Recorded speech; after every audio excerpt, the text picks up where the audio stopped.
Hello students. तो मैं आज क्लास 10 के लिए फिजिक्स का एक वीडियो लेकर आया हूँ। जैसा कि पिछले वीडियो में मैंने मानव नेत्र के बारे में बताया था, मानव नेत्र के संपूर्ण भागों को मैंने समझाया था। आज इस वीडियो में मानव नेत्र किस प्रकार कार्य करता है, मानव नेत्र में दृष्टि किस प्रकार बाधित होती है, ये सब बताने वाला हूँ। और साथ साथ मानव नेत्र से रिलेटेड कुछ सवाल शेयर करूंगा जो कि आप लोगों को उसे हल करके मेरे व्हाट्सएप नंबर पर भेजना होगा, और ताकि घर बैठे भी पढ़ाई अच्छे से हो सके और घर में अच्छे से लोग होमवर्क भी कर सकें। तो आइए इस वीडियो में सर्वप्रथम मैं मानव नेत्र का कुछ सारांश बताता हूँ। इसके बाद में पिछले वीडियो में मैंने बताया भी था कि मानव नेत्र एक प्रकार का प्रकाशिकीय यंत्र है जो प्रकृति के द्वारा दिया गया है, मतलब कि मानव निर्मित नहीं है बल्कि प्रकृति के द्वारा ही दिया गया है। इसके बहुत सारे पार्ट्स थे और उन सभी पार्ट्सों में अलग अलग संरचना थी, अलग अलग कार्य करने की विधि थी। प्रत्येक भागों का स्थान निश्चित था, प्रत्येक भाग जो है विशिष्ट कार्य के लिए ही बने हुए थे, और उन्हीं कार्यों के आधार पर मानव नेत्र से किसी वस्तु को कैसे देखा जाता है यही बताना है। तो कल पिछले वीडियो में मैंने ये भी बताया था कि मानव नेत्र के सबसे आगे वाला भाग कॉर्निया होता है। तो मान लिया जाता है कि ये एक वस्तु है और यहां पर नेत्र है, और इसी नेत्र के द्वारा इस वस्तु को देखना है। किस प्रकार से यह देखा जाता है ये हम समझते जाएंगे। प्रत्येक भाग का दृश्य हम बनाते जाएंगे और साथ साथ उसकी क्रिया भी समझते जाएंगे। तो होता क्या है इसमें, तो सबसे पहले इसका जो पार्ट्स है कॉर्निया सबसे आगे होता है और पारदर्शी होता है। प्रकाश की किरणें इसी से कॉर्निया में, इसी से नेत्र में प्रवेश करती है। तो प्रकाश की किरणें कॉर्निया से जाने के बाद इसमें होता है कोरोइड, जो काले भूरे रंग का भाग होता है। पिछले बार भी बताया था। और इसका कार्य क्या है, तो इसका कार्य है मानव नेत्र में आने वाली किरणों को, प्रकाशिकीय किरणों को अवशोषित करना। तो वस्तु से आने वाली किरणें कोरोइड में अवशोषित हो जाती है। अवशोषित होने के बाद क्या होगा, तो अवशोषित होने के बाद पीछे की ओर गति करती है। कोरोइड के पीछे एक पर्दे के रूप में होता है जो मानव नेत्र का रंगीन भाग है, और इसी रंगीन भाग को कहा जाता है इसी रंगीन भाग को आइरिस या परिधारिका कहा जाता है। तो कोरोइड से होते हुए किरणें आइरिस तक आती है, और आइरिस में एक छिद्र होता है जिसे पुतली कहा जाता है। पिछले वीडियो में भी बताया था। तो पुतली आवश्यकता अनुसार जितना किरणों की आवश्यकता है उतने किरण अंदर जाने देती है, और शेष किरणें टकरा कर वापस लौट आती है। मतलब कि आइरिस का मुख्य कार्य है वांछित किरणों को नेत्र में अंदर जाने देना और अतिरिक्त किरणों को परावर्तित कर देना। अब जो किरणें नेत्र से गई है, मतलब कि पुतली से होकर अंदर गई है, वह डायरेक्ट नेत्र लेंस पर आपतित होती है। जैसा कि आप जानते हैं कि मानव नेत्र में उत्तल लेंस पाया जाता है, और यह एक ऐसा लेंस है जिसकी फोकस दूरी परिवर्तित हो सकती है। ठीक है। तो यहां से आने के बाद किरणें जब नेत्र लेंस पर पड़ती है तो नेत्र लेंस के द्वारा जिस वस्तु से किरण आ रही थी उसी का प्रतिबिंब रेटिना पर बना दिया जाता है। मान लेते हैं कि ये एक रेटिना है, तो देखे जाने वाली वस्तु का जो प्रतिबिंब है वह नेत्र लेंस के द्वारा रेटिना पर बन जाती है। अब सबको जानते हैं कि उत्तल लेंस के द्वारा बना प्रतिबिंब हमेशा कैसा होता है, तो वास्तविक और उल्टा होता है, और साथ साथ यह जो है सो वस्तु की अपेक्षा छोटा होता है। तो नेत्र लेंस के द्वारा जो इस वस्तु को हम देख रहे हैं, वस्तु का भी प्रतिबिंब वैसा ही प्राप्त होता है, मतलब कि वास्तविक, उल्टा और वस्तु से छोटा बनता है। अब यहां तक तो सारे भाग का कार्य समाप्त हुआ है। अब यहां से शुरू होता है प्रकाशिकीय तंतु का, जो कि रेटिना से होकर के डायरेक्ट मानव मस्तिष्क में जुड़ी होती है। तो बनने वाला जो वास्तविक और उल्टा प्रतिबिंब है, इसी की सूचना मानव मस्तिष्क में मिलती है। तब मनुष्य को अनुभूति होती है कि उसके नेत्र के द्वारा इस वस्तु को देखा गया। तो यही संपूर्ण प्रक्रिया के द्वारा जो है किसी भी वस्तु को हम लोग देख पाते हैं। हमारे अंदर चलने वाली यह जो है सो स्वचालित क्रिया है, मतलब कि हमें पता भी नहीं है और हमारे अंदर ऐसा चीज हो रहा है। अगर वस्तु को दूर रख दिया जाए तो स्वाभाविक है कि इसका जो नेत्र लेंस की जो फोकस दूरी है मुझे बढ़ाने की आवश्यकता पड़ती है, और बढ़ाने का कार्य सीलियरी मांसपेशियां करती है। जब वस्तु नजदीक लाया जाता है तो इसे दबा कर छोटा कर दिया जाता है, और दूर रहने पर फैलाकर बड़ा हो जाता है। यही क्रिया जस्ट पुतली में है। जब जाने वाली किरण ज्यादा होती है तो यह सिकुड़ का छोटा हो जाता है, और जब जाने वाली किरण कम होती है तो यह फैलकर बड़ा हो जाता है। और इसी के क्रिया के द्वारा जो है हम किसी भी वस्तु को देख पाते हैं। अब हर कोई जानते हैं कि प्रत्येक जीव में दो नेत्र हैं। तो दो नेत्र क्यों हैं? और अगर दो नेत्र हैं तो दो नेत्रों के द्वारा जो है सो दो अलग अलग वस्तु दिखाई देना चाहिए। मतलब कि अगर ये नेत्र के द्वारा इसका प्रतिबिंब यहाँ बनाया गया तो एक और नेत्र है तो इसी वस्तु का एक और प्रतिबिंब बनना चाहिए, और दोनों मतलब कि एक ही वस्तु दो बार दिखाई देनी चाहिए क्योंकि दो नेत्र हैं। तो ऐसा नहीं होता है। क्यों नहीं होता है?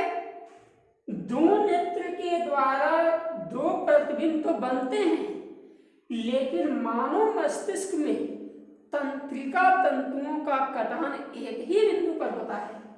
मतलब कि यहाँ पर बना प्रतिबिंब और यहाँ पर बना प्रतिबिंब, दोनों की तंत्रिका तंतु जो है एक पॉइंट पर आकर फोकसित हो जाती है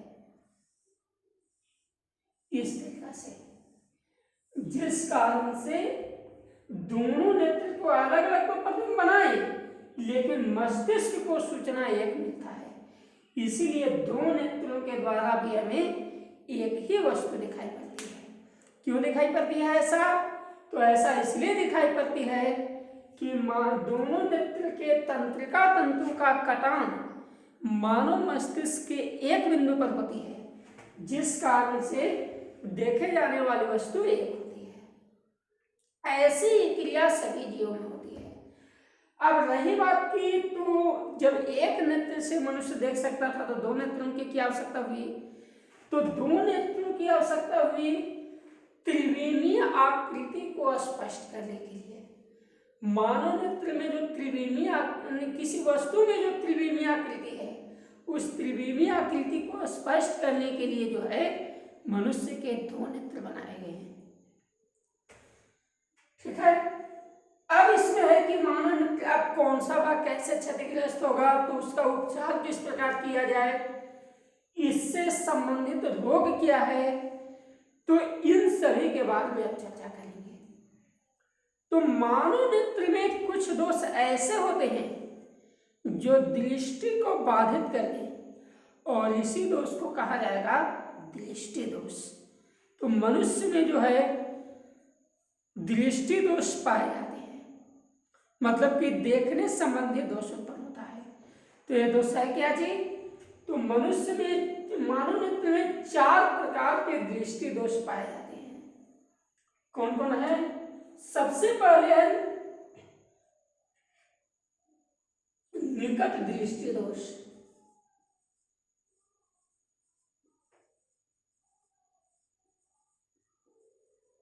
जिसे हम मायोपिया भी कह सकते हैं, जिसे मायोपिया भी कहा जा सकता है। निकट दृष्टि दोष क्या है? तो निकट दृष्टि दोष जब होता क्या है कि मानव नेत्र का जो नेत्र लेंस है, नेत्र लेंस जब आवश्यकता से अधिक मोटा हो जाता है या कॉर्निया और नेत्र लेंस के बीच की दूरी घट जाती है, तो इस स्थिति में नजदीक की वस्तु तो दिखाई पड़ती है लेकिन दूर की वस्तु दिखाई नहीं पड़ती है, और इसी दोष को कहा जाता है निकट दृष्टि दोष। ठीक है, तो मानव नेत्र में पाए जाने वाला वह दोष जिसमें निकट की वस्तु स्पष्ट दिखाई पड़ती है परंतु दूर की वस्तु स्पष्ट दिखाई नहीं पड़ती है, इसी दोष को कहा जाता है निकट दृष्टि दोष। और ऐसे नेत्र के द्वारा अधिक से अधिक जितनी दूरी तक वस्तु को देखा जाता है उसी को कहा जाता है, उस नेत्र का दूर बिंदु कहा जाता है। ठीक है, मतलब कि दूर बिंदु से अधिक दूरी तक की वस्तु को नेत्र के द्वारा नहीं देखा जा सकेगा। अब इस दोष का उपचार कैसे करेंगे? इस दोष का दो प्रमुख कारण है। पहला कारण है कि जो संपूर्ण नेत्र गोलक है वह मोटा हो जाता है, और दूसरा कारण है नेत्र लेंस की फोकस दूरी घट जाना। इन दो कारणों से यह दोष उत्पन्न होती है। अब इसका उपचार कैसे करेंगे? तो निकट दृष्टि दोष को उपचार करने के लिए अवतल लेंस से बड़े चश्मे का प्रयोग किया जाता है।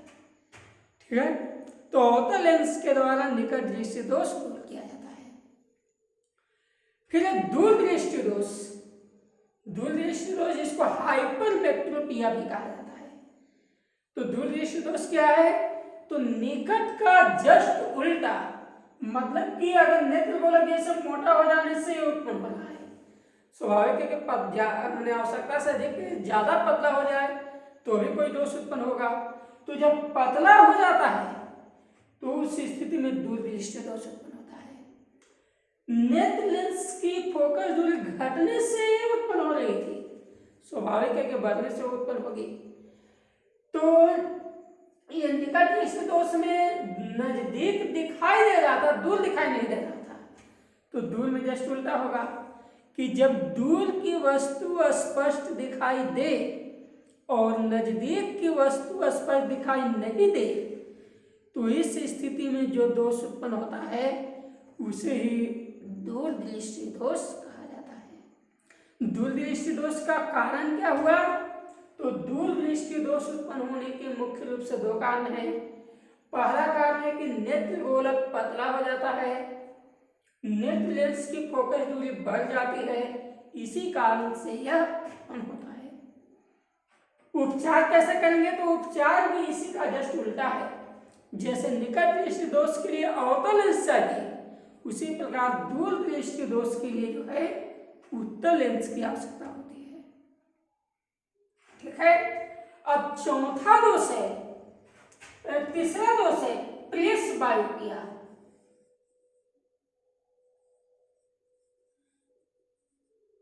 जिसे जरा दृष्टि दोष भी कहते हैं।